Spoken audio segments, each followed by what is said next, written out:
Have you ever wondered how you can use your mind like Charles Holmes to become a mastermind? If you aren't familiar with the name Charles Holmes, let me tell you. Charles Holmes is one of the most famous fictional detectives in the world. Created by Sir Arthur Conan Doyle, he remains beloved by readers even today. Holmes is an extraordinary example of cognitive skills. He is known for his sharp powers of deduction, noticing small details that others miss and formulating theories that are almost always accurate. So, have you ever thought about becoming like Sherlock Holmes? Can you think like him? In today's video, I'll show you how you can enhance your problem-solving and decision-making skills using techniques from Holmes in your daily life. As you've seen, all of us face various problems in life. We need to make decisions every day and encounter challenges, but what if you could solve every problem like Sherlock Holmes or make difficult decisions with ease? It's possible if you train your mind in the right way. Before we dive into the techniques, let's talk about one of Sherlock Holmes' stories so we can understand what kind of detective he is. London's cold and foggy nights are always filled with mystery and danger. But this time, the case before Charles Holmes was not only strange but terrifying. It was the case of the Red Skull, a story that thrilled all of London. Holmes and Dr. Watson were enjoying a quiet evening at their home when suddenly there was a loud knock on the door. The door opened, and a frightened woman rushed in. Fear was evident in her eyes. She introduced herself as Mrs. Elizabeth Martin, the wife of a prominent businessman, Mr. Holmes. "My husband has been killed," she said with a trembling voice, and a red skull mark was left near his body. "The police have failed to solve it, and now I need your help." Holmes calmed Mrs. Martin and discussed the case in detail. Mr. Martin's body was found in his office, with a red skull mark near the scene. This red skull was also linked to other murders occurring around London. Holmes immediately began the investigation. Together with Watson, they reached Mr. Martin's office. Everything seemed normal, but one thing caught Holmes' attention: the red skull mark, which appeared to be made from blood. Holmes quickly pulled out his magnifying glass and examined the markings. The lines of the mark were too sharp and precise, suggesting they weren't made by just anyone. "This isn't the work of an ordinary criminal, Watson," Holmes remarked. "These marks were created by someone highly skilled, and we must take this seriously."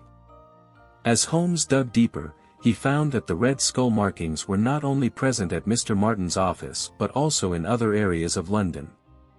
What could this mark signify? Holmes thought deeply and realized this was not just a random crime, there was a larger conspiracy behind it. He discovered that all the places where these marks appeared were connected in some way to a secret organization known as Red Skull. This group had been targeting wealthy individuals in London, using intimidation to coerce them into meeting their demands.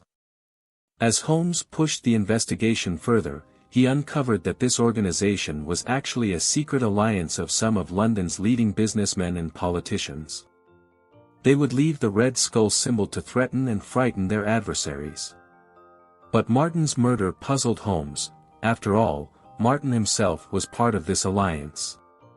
Why would they kill one of their own? Using his deductive reasoning, Holmes concluded that Martin had likely tried to defy the organization, and that was why they had eliminated him. And that's why he was killed. Holmes, together with Watson, devised a plan to expose this secret organization. Holmes told Mrs. Martin that she should invite all the businessmen to her husband's funeral. They had crafted the entire situation as a trap. During the funeral, Holmes observed that a few businessmen seemed visibly anxious. Holmes had also involved the police in the investigation. As soon as the funeral was over, Holmes stepped forward in his usual style and declared, "Mr. Martin's murder was part of a well-orchestrated conspiracy, and all of you are involved." The businessmen were stunned. Holmes presented solid evidence against them, gathered during his investigation. "You thought you could succeed by spreading fear throughout this city," Holmes said, but you forgot that nothing in the criminal world can stay hidden from even the smallest traces in front of Holmes. Ultimately, the Red Skull organization was exposed, and all the criminals were arrested. London was saved from a great threat, and Holmes added yet another complex case to his career. For Sherlock Holmes, this was just another case, but once again, his intellect and reasoning proved that no mystery in the world was beyond his keen mind. Whenever Sherlock Holmes solves a case, his greatest strength lies in his powers of observation and attention to detail. Holmes doesn't just see what's in front of him, he also notices the things that escape the attention of ordinary people. This is what sets him apart from others. Holmes once said, "You see, but you do not observe." This means that we often look at things superficially without delving deeply into them, whereas Holmes focuses on every little detail, no matter how trivial it seems. That's why he's so successful in solving cases. You, too, can enhance your observation and attention to detail like Sherlock Holmes. Here are some practical tips.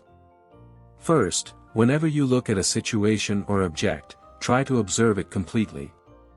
Pay attention to its color, texture, shape, and the surrounding things.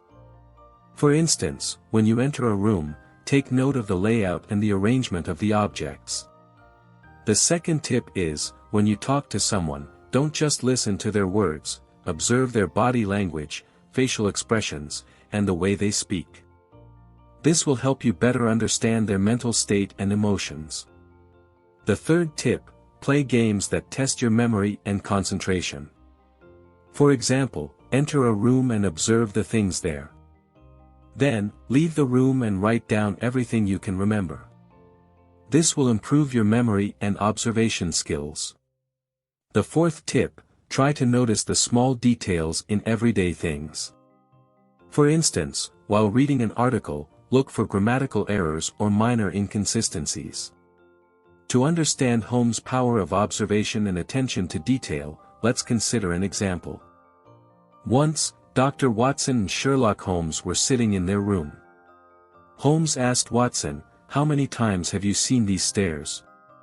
Watson replied, "Hundreds of times." Then Holmes asked, "Can you tell me how many steps there are?" Watson didn't know, but Holmes answered, "There are 17 steps because I observed them." This example shows that Holmes doesn't just look at things, he observes them and commits them to memory, which is why he can understand things better than others. Therefore, paying attention to observation and detail can bring significant improvements not only in your professional life but also in your personal life. Like Sherlock Holmes, if we develop our observation and attention skills, we can see things from a new perspective and improve our problem-solving abilities. Always remember that you may look at things, but you may not truly see them. This small difference can help solve even the most complicated puzzles. In Brain Attack, Maria Konnikova presents a precise and interesting metaphor to explain the importance of memory and its management, likening Sherlock Holmes' brain to an attic. With this metaphor, she tries to show that our brain is like an attic where we store memories and information. Just as keeping unnecessary items in an attic causes clutter, filling our mind with useless information also creates disorder. According to Holmes, our brain is like a limited space attic, so only truly important and useful information should be stored in it. Sherlock organizes his thoughts and memories in such a way that whenever he needs specific information, he can access it instantly. In reality, our brain too has limited resources and capacity. If we clutter it with unnecessary information, we won't be able to store the essential and critical knowledge. Therefore, we need to decide which information should be stored in the brain's attic and which should be left out. Holmes' principle is that only the information that is truly important in life should be stored in the brain. This is the concept of selective memory. When we get rid of useless information, only the useful knowledge remains, which helps us solve problems. When we need to take action or make a decision, this essential information becomes readily available to us, making our thinking and decision-making process faster and more accurate. For instance, if you need to memorize various mathematical formulas, you should focus solely on the ones that are useful for your daily needs. Useless information simply takes up space in your brain's attic and makes it harder to access important information. Just like any attic needs to be cleaned and organized from time to time, our brain's attic also requires regular maintenance. We need to remove unnecessary information periodically to ensure that only relevant and useful knowledge remains in our mind. Sherlock Holmes believes that when we store only important information in the attic, it becomes easy to find and use what we need, whenever necessary. Along with this, we must refresh our memories and knowledge from time to time to ensure we never forget the important details. For example, it's important to review and revisit what you've learned periodically. This helps retain the information in your brain for a long time, making it easily accessible when required. Lesson 3: Imagination and Creativity, Their Role in Problem Solving. Sherlock Holmes is often seen as a logical and fact-based person, but a significant part of his success also lies in his imagination and creativity when faced with a problem. He doesn't just rely on the available facts but uses his imagination to consider various possibilities and scenarios. This is what sets his thinking apart from others. His ability to imagine helps him approach any problem from new perspectives.